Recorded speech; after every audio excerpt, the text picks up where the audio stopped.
예, 만나서 반갑습니다. 예, 광우 스님이라고 합니다. 요새 팬레터가 많이 와요, 제가. 예, 뭐 또 어머 이러는데 예, 저도 가끔 받네요. 얼마 전에 부산에 계시는 어느 노보살님께서 편지를 보내오셨어요. 편지를 이렇게 봤는데 굉장히 재밌는 내용들이 많더라고요. 그 편지에 너무 좋은 내용이 하나 있어서 재미난 내용이 있어서 한번 소개를 해드릴까 합니다. 요 부산에서 편지를 보내오신 노보살님께서 고모가 계시대요. 그 고모가 계시는데 그 고모님이 비구니 스님이시랍니다. 지금 비구니 스님이신데 이제 100살이 넘으셨대요. 예, 연세가 100살이 넘으셨다고 합니다. 근데 이 비구니 고모 스님께서 출가하기 전에 이제 서울 태생이신데 그 당시 일제시대 때 이화여전을 나오셨대요. 예, 지금의 이화여대의 모체가 되겠죠. 그래서 이화여대 유명하지 않습니까? 뭐 오죽하면 나 이대 나온 여자야? 뭐 이런 유행어가 있을 정도로. 자, 그래서 그 당시 일제시대 때 이화여전 나올 정도면 상당한 신여성이었다고 합니다. 집안도 아주 빵빵하고 아주 신지식인 여성이었는데 그 이화여전을 나온 대로 그 경주에 있는 큰 부잣집에 이제 시집을 가셨다고 합니다. 예, 경주에서 이름만 대면 아는 굉장히 유명한 큰 부잣집에 시집을 가셨는데 그 당시 일제시대니까 그때 이제 일본 사람들이 공출이라고 해가지고 그 집안에 있는 뭐 노쇠라든가 뭐 쇠철이라든가 뭐 곡식 같은 걸 싹 이렇게 전쟁 때 쓴다고 다 앗아갔지 않습니까? 그러니까 이 경주의 이 부잣댁에서도 그 공출을 피할 길이 없었나 봅니다. 그래서 이대로 가다가 큰일 나겠다 싶어가지고 그 벼나락 있지 않습니까? 벼나락을 안방에 벽장에다가 가득 숨겨놨대요. 공출을 와가지고 이제 집안을 샅샅이 뒤지는 거예요. 그러니까 뭐 안방에 이제 벽장에다 넣었으니까 뭐 보나마나 뻔하게 이제 걸리지 않겠습니까? 이제 그런 상황에서 이제 요 고모님께서 굉장히 이제 불심이 깊으셨나 봅니다. 그 대청마루에 딱 앉아가지고 사람들이 이렇게 조사하고 있을 때 집안 곳곳을 뒤지고 있을 때 간절하게 관세음보살을 불렀답니다. 예, 관세음보살 계속 관세음보살님을 불렀는데 그 샅샅이 집안을 뒤지던 분들이 안방문을 쓱 열어보더니 벽장문은 신경도 쓰지 않고 아이고 이 집에 아무것도 없네 하면서 그냥 돌아가더랍니다. 그 다른 곳은 다 뒤져보고 정작 안방에 있는 그 벽장은 보였는지 보이지 않았는지 아예 신경조차 쓰지 않고 그냥 가는 바람에 그 벽장에 숨겨둔 그 벼 나락들을 잘 이렇게 간수를 할 수 있었다. 너무나 신비한 경험이었다. 이런 또 편지의 내용이 있었습니다. 요 고모님께서 이제 비록 시집을 간 몸이었지만 굉장히 불심이 깊고 불연이 있었는지 결국은 출가를 하셨답니다. 머리를 깎고 그 출가를 하셨는데 그 당시에 이화여전까지 나온 신여성이 학식이 깊은 신여성이 이제 시집까지 간 몸으로 출가를 한 일이 굉장히 드물었다고 합니다. 어쨌거나 이렇게 출가를 했는데 출가를 한 뒤에 그 당시 절에 굉장히 큰 흉년이 들었답니다.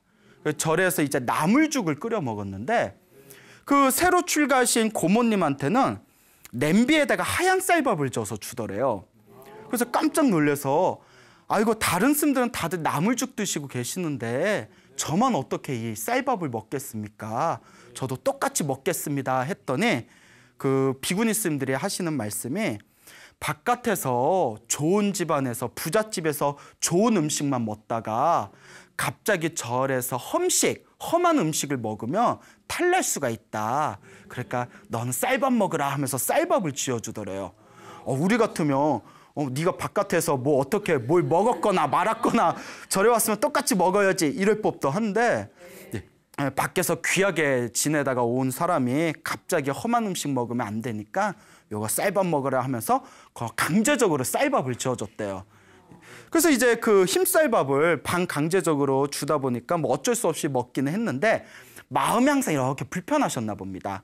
그러다가 불편한 마음으로 이제 혼자서 쌀밥을 먹은 그 스트레스 때문인지는 몰라도 심한 급체에 걸려버리셨대요. 급체에 걸려서 그냥 막 뼛속까지 아파가지고 막 복통을 일으키면서 아이고 나 죽네 하면서 자리에 쓰러져 버리셨답니다. 근데 여러분 뭐 그 당시에 병원이 가까운 데 있는 것도 아니고 또 약을 쉽게 구할 수도 없지 않습니까? 병원도 없고 약도 없으니까 이분이 자리에서 떼굴떼굴 구르면서 너무나 이제 배가 아파가지고 관세음보살 간절하게 부르셨답니다. 관세음보살 계속 관세음보살을 부르시다가 이분이 살짝 잠에 들었대요. 그렇게 잠에 들었는데 비몽사몽에 그 꿈을 꿨는데 비몽사몽에 허연 이렇게 수염이 긴 할아버지가 쓱 나타나시더니 어디 보자 이러면서 자기 등줄기를 3번 탁 하고 때리더랍니다. 3번에 탁 하고 때리니까 순간 가슴에 답답한 뭐 시커먼 게 입속으로 이렇게 툭 하고 떨어져 나가더래요. 그 꿈을 꾸고 나서 눈을 딱 떴는데 배가 시원하고 그 급체 걸렸던 게 뻥 뚫려 있더랍니다. 그 속이 시원한 그런 경험을 하면서 이분께서 이런 관세음보살 당신이 가피를 얻은 이야기를 이렇게 이야기를 주변에 하시면서 염불을 많이 해라, 기도를 많이 해라, 반드시 부처님의 가피가 있다 이렇게 항상 염불을 권유하셨다고 합니다. 저도 이렇게 그 편지글을 보면서 이렇게 막 신심이 나더라고요. 이렇게 마음속에서 믿음이 솟구치는 그런 굉장히 고마운 편지를 받았습니다. 참 신기하지 않습니까? 네. 그러고 보니까 또 기억나는 게 있는데요. 편지를 보고 나서 갑자기 떠오른 이야기인데 몇 년 전에 제가 누군가께 들은 이야기입니다.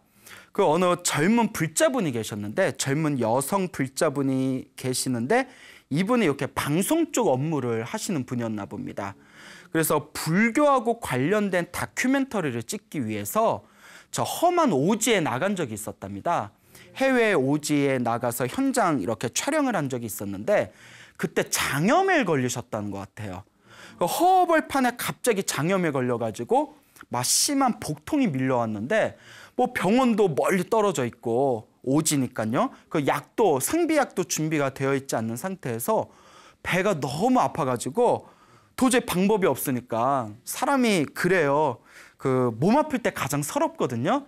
예, 또 맞아요 이러시네요. 예, 몸 아플 때 서러워요. 이렇게 누워가지고 관세음보살 부르다가 이분도 깜빡 잠에 들었답니다.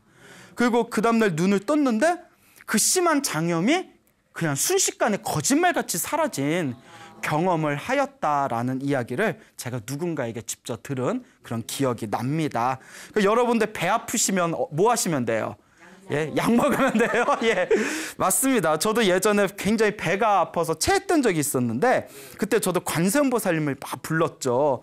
관세음보살님 제가 급체를 해서 배가 아프니까 제발 도와주십시오 관세음보살님 했는데 효과를 봤을까요 못 봤을까요? 예, 못 봤어요. 예, 못 보고 손을 따니까 시원해지더라고요. 손 따니까. 그래서 배가 아플 때는 뭘 해라? 손을 따라. 그런데 이제 병원에 갈 길도 없고 약도 없고 손딸 바늘도 없을 때 정말 갑갑하고 답답하고 힘든 그런 어떤 절벽 같은 그런 상황을 만났을 때 간절하게 기도를 하고 염불을 하신다면 분명히 은은한 가피가 있을 것이다라는 말씀을 드리고 싶습니다.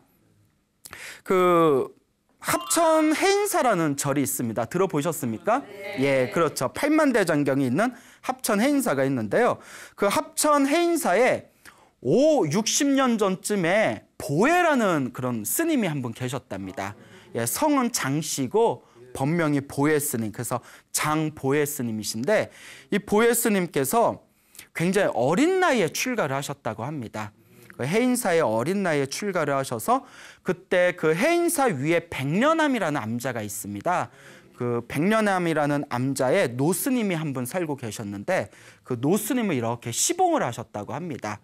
근데 이분이 어린 나이에 출가해서 15살이 되었을 때 위궤양에 걸리셨대요. 어떻게 그 어린 나이에 그렇게 위장병이 걸렸는지는 모르겠지만 근데 위궤양이 심해지다 보니까 음식을 먹어도 제대로 소화가 될까요? 안 될까요? 그렇죠. 잘 되지가 않겠죠. 그 음식을 먹어도 소화가 되지 않는 상황에서 항상 속이 더부룩하니까 자리에 오래 누워 있었다고 합니다. 자리에 자꾸 눕게 되고 몸이 자꾸 처지니까요. 그 자리에 누워있는 시간이 길어지다 보니까 수행도 제대로 못하고 절집 생활도 제대로 못할 정도로 그렇게 몸에 그 병이 좀 깊어지게 되었나 봅니다. 이 어린 나이에 계속 누워서 시간을 보내다 보니까 노스님이 보다 못해서 불렀답니다. 바깥 사람들은 양식, 먹는 걸로 양식을 삼지만 우리 스님들, 출가 수행자들은 신심으로 양식을 삼는다. 신심은 믿는 마음, 신앙심을 뜻합니다. 출가 수행자가, 돌을 닦는 출가 수행자가 몸이 그렇게 아픈 거는 네가 신앙심, 신심이 없기 때문이다. 신심이 없는 사람이 뭐하러 절했냐. 차라리 나가서 거지나 되어라 하면서 그러니까 노스님이 쫓아내버렸대요. 너같이 그렇게 맨날 절에서 수행도 안 하고 절집에서 생활도 제대로 못하면서 몸 아프다는 핑계로 맨날 그렇게 누워 있어봤자 네가 절에 있을 이유가 뭐가 있겠냐. 차라리 집으로 돌아가 버려라. 이러면서 이제 쫓아내버렸는데 지금이야 너 절에 나가 이러면 예 하고 뭐 택시 타고 집에 가면 되는데 옛날에는 안 그랬대요. 옛날 교통편도 불편하지만 옛날에는 절에서 쫓겨나면 죽는 걸로 알았대요. 옛날 그 어른 스님들께서는. 그러니까 이제 그 한창 15살이면 어리고 순수할 때지 않습니까? 아이고 스님이 절에 있는 나를 쫓아냈으니 나보고 죽으라는 얘긴가. 차마 집에는 못 가고 그 백년한 밑으로 좀 내려오면 가운데가 푹 꺼진 동구나무가 하나 있었대요. 그 동구나무에 이렇게 들어가가지고 가마니로 몸을 덮어서 그렇게 하루를 보냈답니다. 이제 절에서 쫓겨나고 갈 데가 없으니까요. 그 동구나무 안에서 가만히 덮고 이런저런 생각하다가 맞아, 어른 스님이 괜히 그런 이야기 한 게 아니실 거야. 신심이 부족해서 내가 이렇게 몸이 아픈가 보다. 아, 참 순수해요. 그렇죠? 예, 참 착해요. 자, 그러면서 우리 노스님이 그러셨는데 힘들고 괴롭고 답답한 일이 있으면 관세음보살을 열심히 부르라고 했다. 관세음보살을 열심히 부르라고 했으니 그래, 내가 관세음보살을 열심히 부르면 내가 이 몸의 병이 나을 수도 있을 것이다. 그런 이렇게 믿음이 솟구치더랍니다. 그래서 그 다음 날부터 아침에 눈 뜨면 저녁에 잠들 때까지 그 동구나무에서 계속 관세음보살을 불렀대요. 관세음보살, 관세음보살, 관세음보살, 계속 관세음보살을 부르다가 너무나 배가 고프면 어떡해요? 몰래 백년암의 부엌에 가가지고 그 노스님 눈을 피해가지고 몰래 음식을 이렇게 훔쳐먹었답니다. 훔쳐먹고 또 이제 나무로 또 있는 대로 내려와서 또 관세음보살, 관세음보살을 부르고 그렇게 이제 일주일이 지났답니다. 일주일 동안 지극한 마음으로 관세음보살을 불렀을 때 이제 일주일 동안 부르고 나서 이렇게 피곤해서 잠깐 눈을 감았는데 꿈을 꾸었어요, 이분이. 꿈을 꿨는데 이 보혜 스님이 눈앞에 처음 보는 이렇게 사찰이 펼쳐지더랍니다. 눈앞에 처음 보는 사찰이 펼쳐지면서 여기가 어디지? 라는 이런 생각이 들더래요. 처음 보는 사찰이었대요. 그래서 그 사찰의 주변에 그 소나무도 굉장히 많고 그 시원한 계곡물이 콸콸콸콸 흐르고 그래서 원래 합천 해인사가 그 계곡으로 유명하거든요. 또 계곡이 아름답기로 유명한데 이 보혜 스님이 그 꿈속에서나마 그 사찰의 계곡을 보면서 야, 우리 해인사 계곡이 제일 멋진 줄 알았는데 여기도 어느 절인지 모르겠지만 계곡이 참 좋구나. 꿈에서도 그런 생각을 하면서 이렇게 절 안으로 들어갔답니다.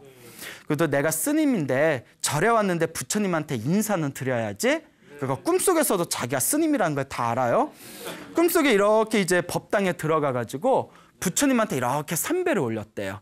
부처님한테 절 3배를 올렸는데 자, 지금 꿈속에서 일어나는 일이에요. 그때 갑자기 흰 가운을 입은 의사들이 막 여러 명이 우르르 뛰쳐나오더니 야, 여기까지 왔는데 수술은 받고 가야지 이러면서 의사들이 자기 사지를 다 붙들더랍니다. 자기 사지를 다 붙들더니 그때 의사 하나가 그 메스 있죠. 수술 때 쓰는 메스 칼을 하나 꺼내더니 자기 배를 이렇게 갈라버리더래요.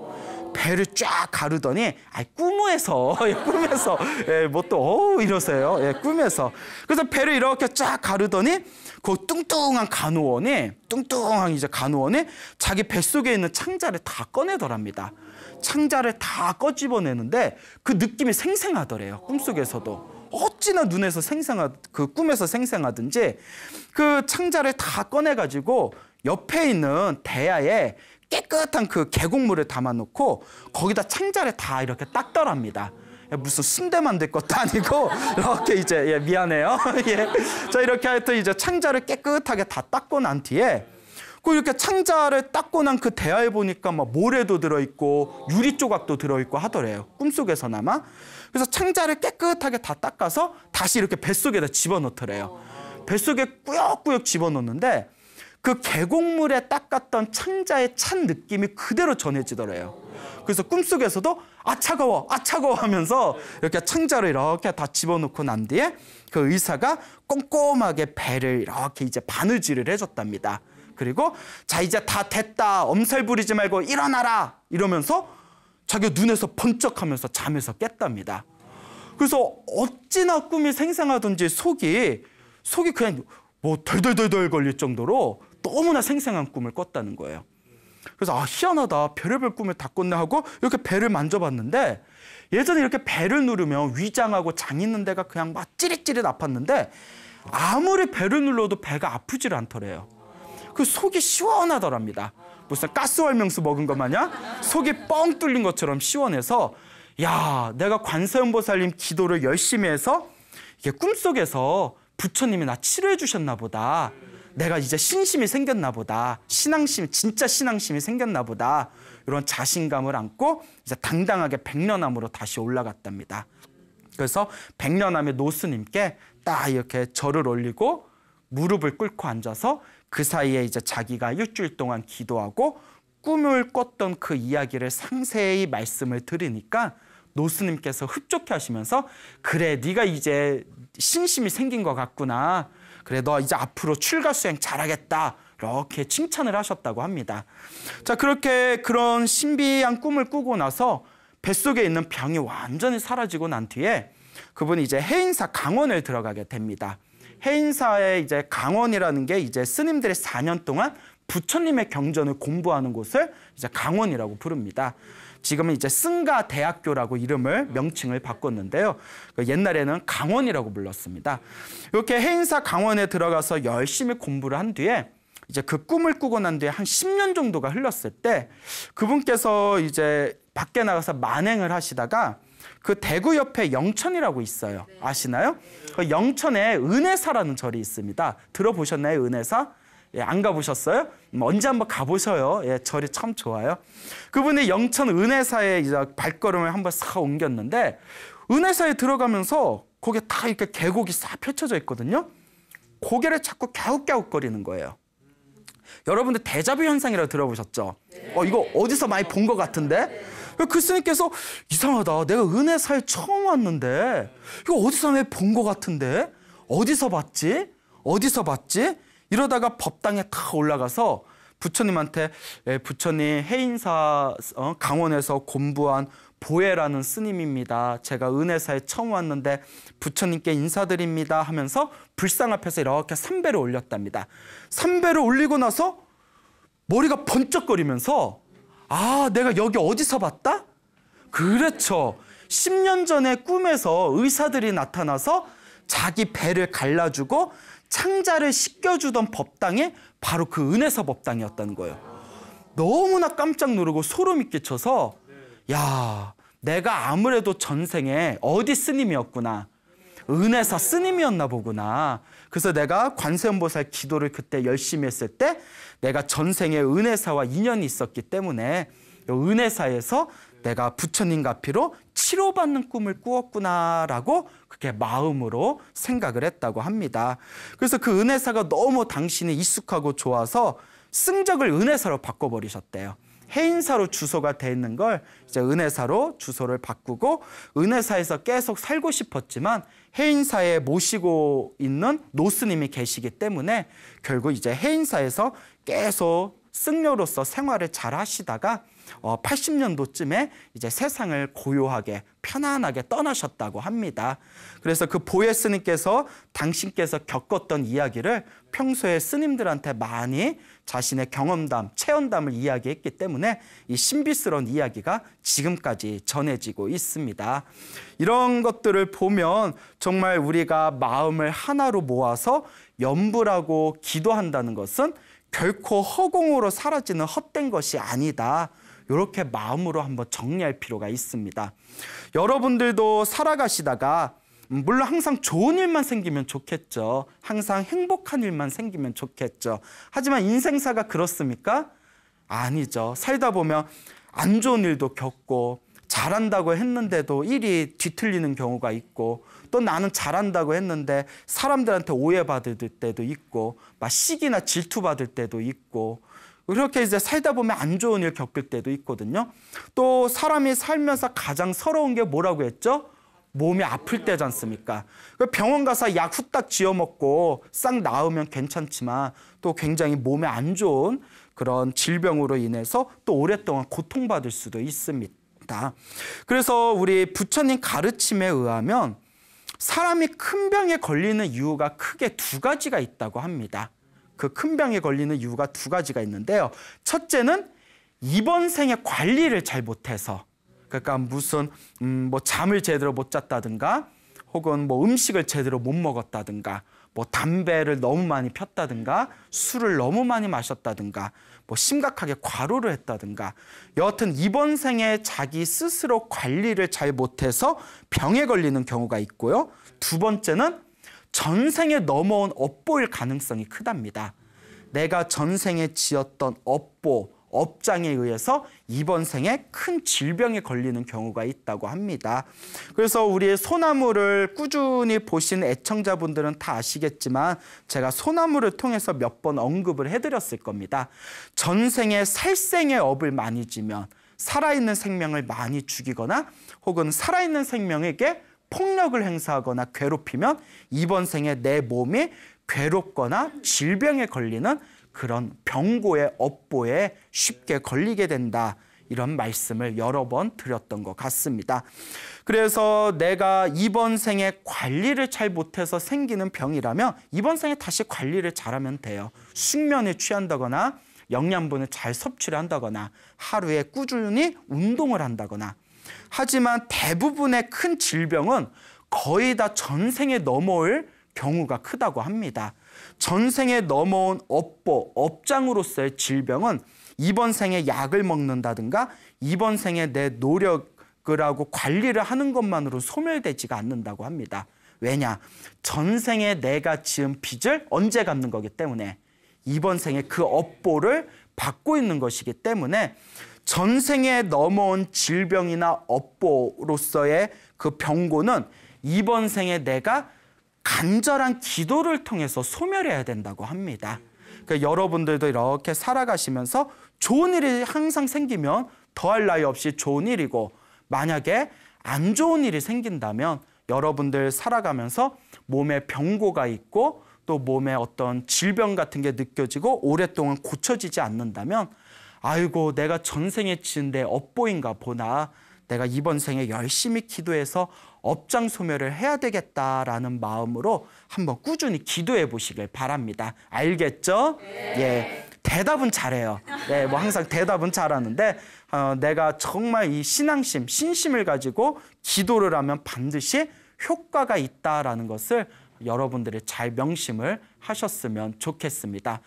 예, 우리가 불자로서 신앙심을 가지고 살아간다는 것은 우리가 매일매일 조금씩이라도 기도를 하는 자세가 중요합니다.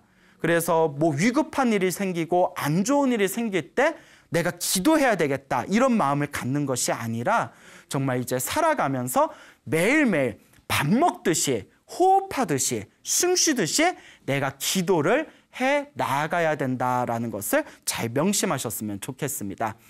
제가 아는 그 노스님이 계셔요. 제가 아는 그 노스님이 계시는데 저는 그 노스님을 아는데 그 노스님은 저를 잘 모르실 거예요. 예, 잘 모르실 텐데 제가 그 굉장히 그 이렇게 예전에 뵙고 이렇게 또 차 마시면서 불교에 대해서 이것저것 질문 드리고 여쭤봤던 어른 스님, 노스님이 계시는데 그 노스님께서 그 위암에 걸리신 적이 있으셨답니다. 위암 말기에 걸리신 적이 있었는데 위암 말기면 굉장히 큰 병이지 않습니까? 그러니까 의사가 지금 뭐 방법이 없다. 쓰는 지금 방법이 없으니까 일단 요양원에 들어가셔서 요양원에서 섭생하시면서 치료를 꾸준히 한번 받아보자 이렇게 이야기를 하니까 요 노스님께서 스님이 죽어도 절에서 죽어야지 무슨 요양원에 가서 환자복 입고 살 수야 있겠느냐 하고 거절을 하셨답니다. 그 어른 스님께서 참 대단하신 분이에요. 이 어른 스님께서 이왕 내가 스님으로 평생을 살아왔으니 죽기 전에 내가 기도나 한번 열심히 해보자. 기도를 열심히 해보자 하시고 이분이 지장기도를 열심히 하셨답니다. 내 마지막 기도다. 내가 기도로서 마지막을 회양하겠다 하면서 지장기도를 열심히 하셨는데 지장보살님을 부르는 지장보살 다 들어보셨죠? 그렇게 지장기도를 열심히 하시다가 어느 날 꿈을 꾸셨답니다. 어느 날 꿈을 꾸셨는데 우리 부처님은 항상 꿈에만 나타나요. 그렇죠. 예? 뭐 바쁘신가? 자, 근데 이제 꿈을 꾸셨는데 눈앞에 이렇게 지장보살이 나타나셨대요. 꿈속에서. 지장보살이 이렇게 나타나시더니 이게 다 너의 전생의 업본이라 이러면서 그 스님 윗속, 스님의 뱃속에다가 손을 이렇게 쑥 집어넣더래요. 예. 그러니까 약간 꿈들이 뭐 배를 자르고 창자를 꺼내고 뱃속에다가 손을 푹 집어넣고 그래서 이제 윗속에다가 배를 이렇게 쑥 집어넣더니 윗속에서 이렇게 손을 이렇게 쓱 끄집어내더랍니다. 근데 손에 막 시뻘건 덩어리 같은 거 있잖아요. 시뻘건 지저분한 덩어리 같은 걸 윗속에서 쫙 빼내는 꿈을 꾸시면서 그 꿈속에서 지장보살님이 이게 다 네 업보인데 이제 네 업보가 많이 소멸됐다 하시면서 지장보살님이 싹 사라지시더랍니다. 그 꿈에서 깨고 나니까 꿈이 너무 신기하잖아요. 그래서 그 배를 이렇게 만져봤는데 배가 시원하더래요. 뱃속에 너무 시원하고 몸이 너무 개운해가지고 의사를 찾아갔답니다. 의사한테 찾아가서 뭐 꿈 얘기하면 이상하게 생각할 수 있으니까 내가 배가 너무 시원해졌는데 몸이 너무 개운해졌는데 나 거기 한 번만 다시 촬영을 해보자. 의사가 이렇게 스님을 봤는데 스님 안색이 좋아 보이니까 스님 뭐 한번 보죠. 뭐 이렇게 하고 이렇게 촬영을 해서 봤는데 의사가 그 자리에서 의자에서 떨어질 뻔했대요. 스님 암이 사라졌습니다 이러더래요. 암이 소멸했습니다. 예. 여러분 믿습니까? 이런 얘기 좀 믿어요? 근데 이런 얘기를 제가 절에서 들었어요. 들어서 궁금하지 않습니까? 진짜인지 아닌지. 저도 이제 저희도 확인해 봐야 되지 않습니까? 그것이 알고 싶다. 뻥인가 진심인가? 예? 진담인가? 자, 그래서 이제 그 노스님의 상자분, 노스님의 제자분이 저하고 친분이 좀 있습니다. 그 친한 스님이 있어서 그 스님께 전화를 걸었죠. 그 노스님 제자분에게 전화를 걸어서 아유 스님 오랜만입니다. 저 광우입니다. 뭐 건강하셨죠? 했더니 아유 광우 스님 오랜만이야. 뭐 어떻게 지냈어? 이러다가 이렇게 이제 인사 안부를 올리다가 이제 제가 정말 묻고 싶은 걸 물었죠. 스님 은사 스님이 그 예전에 그 위암에 걸리셨다는 이야기가 있는데 사실입니까? 사실이라고. 그때 위암에 걸리셨었다고. 그래서 제가 그 꿈 얘기하면서 절에 그런 얘기가 돌던데 사실입니까? 하고 여쭤보니까 그 제자분이 웃으시면서 솔직히 꿈 얘기는 나도 잘 모르겠고 위암 말기가 되셨는데 의사가 요양원에 들어가라 했다. 그런데 내가 스님인데 죽어도 절에서 죽겠다. 이렇게 이제 선언하시고 그 절에서 지장기도를 열심히 하시다가 몸이 저절로 나으셨다. 그 얘기를 해주시더라고요. 그래서 꿈 얘기까지는 내가 모르겠지만 그 이야기, 지장기도 하다가 암이 나으신 얘기는 사실이다.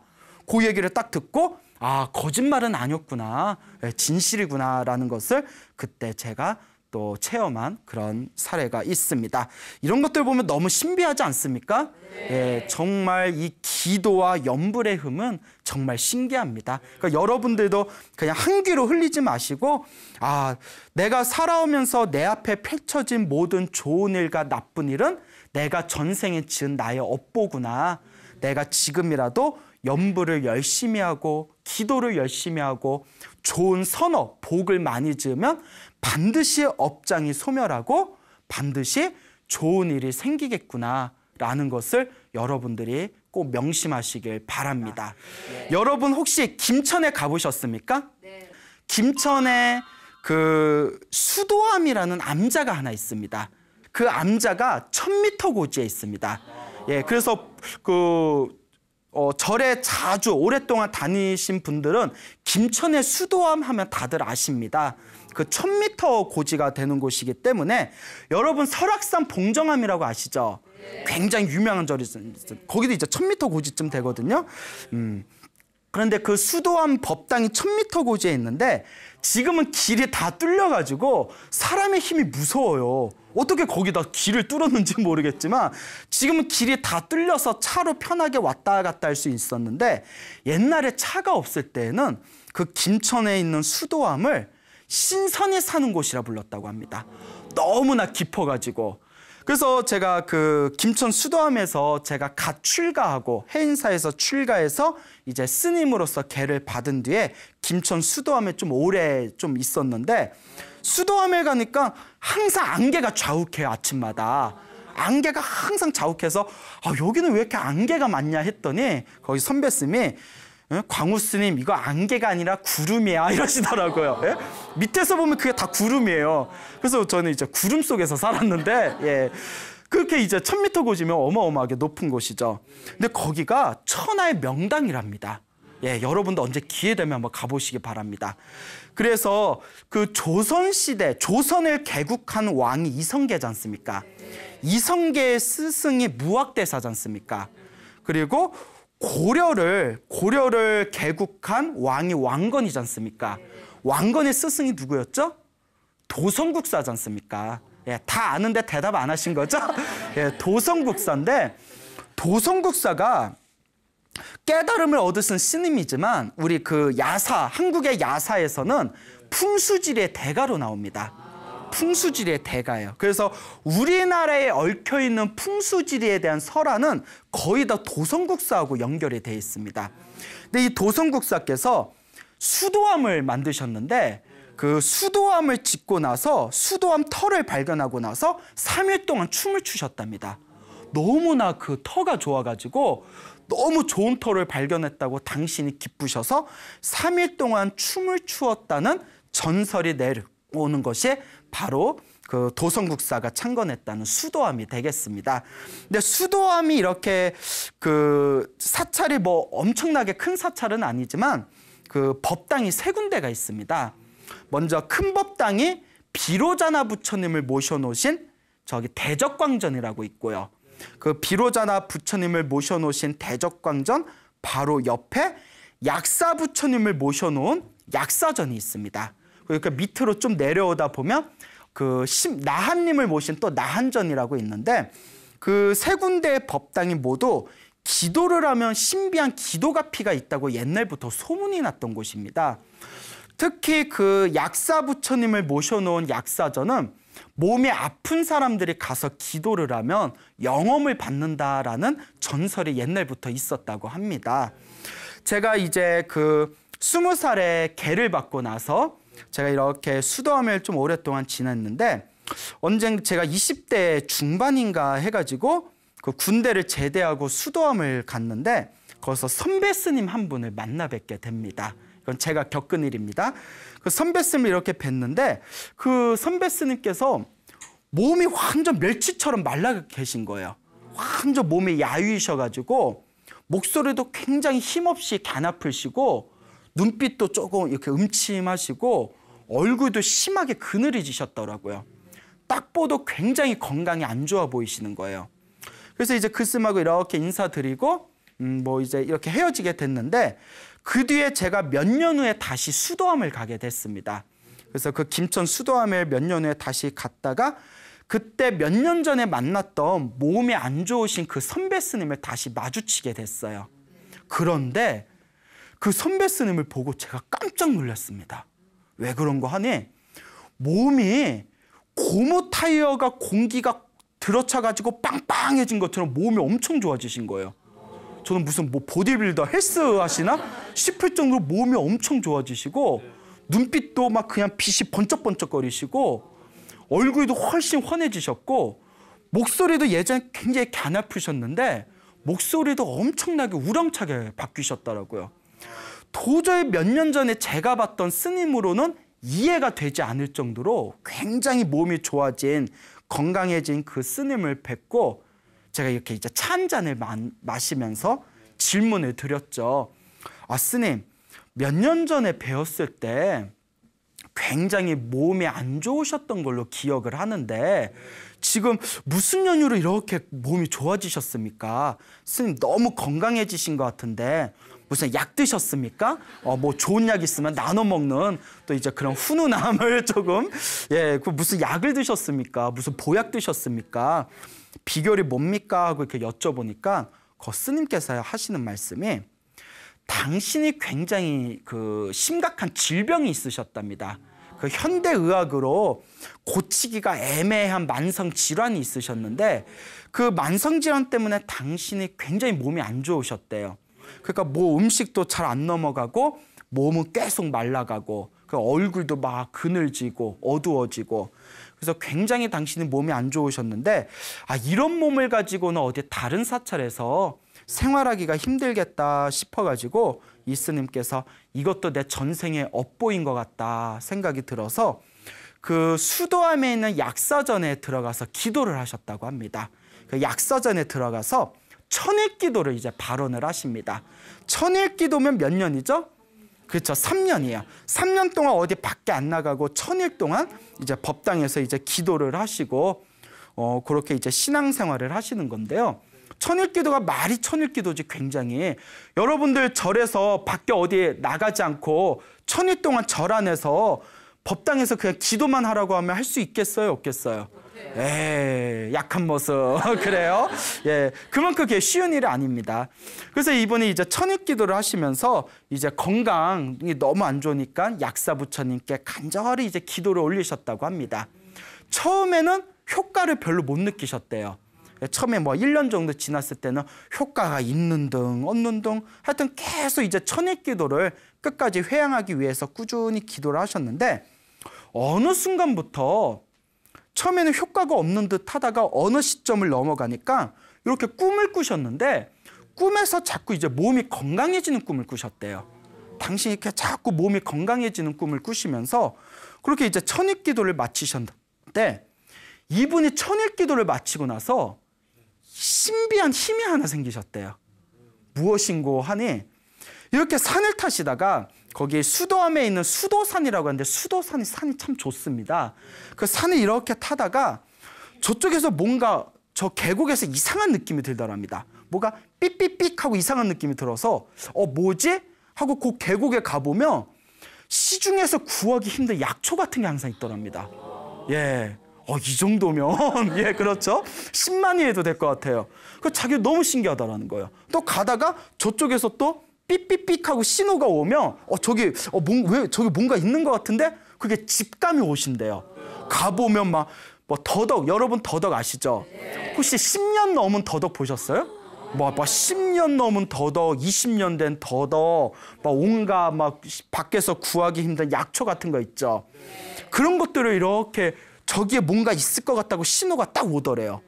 그렇게 천일기도를 다 하고 나서 그래서 가셔가지고 그 약초 같은 걸로 또 이제 그걸 잘 이렇게 약재를 잘 버무려가지고 당신이 그걸 꾸준히 복용을 하시면서 굉장히 이제 몸이 좋아지셨다라는 그런 말씀을 해주셨습니다.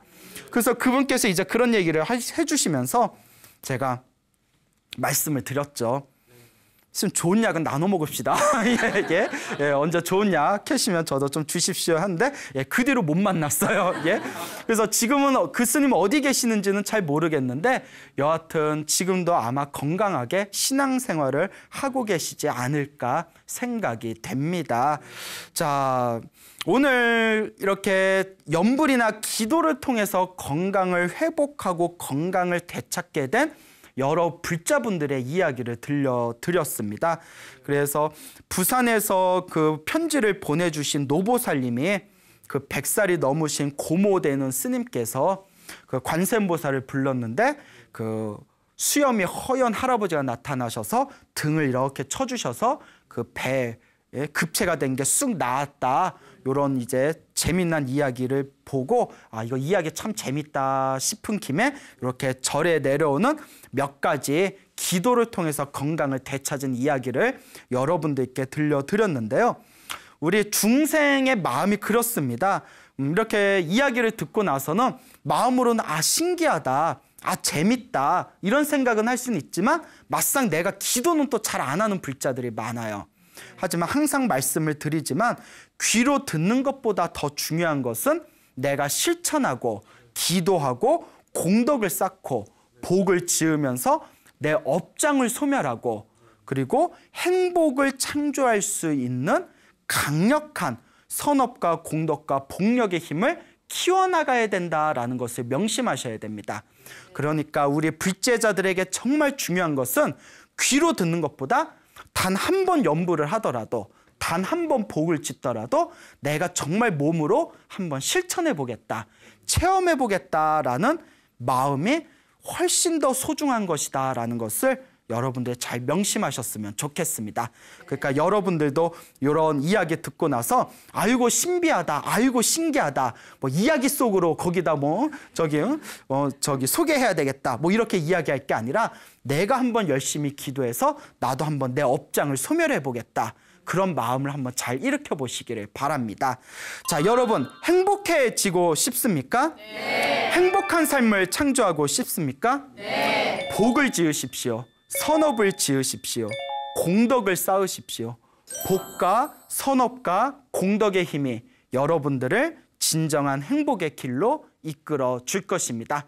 예, 여기서 마치겠습니다. 소중한 나, 무한 행복.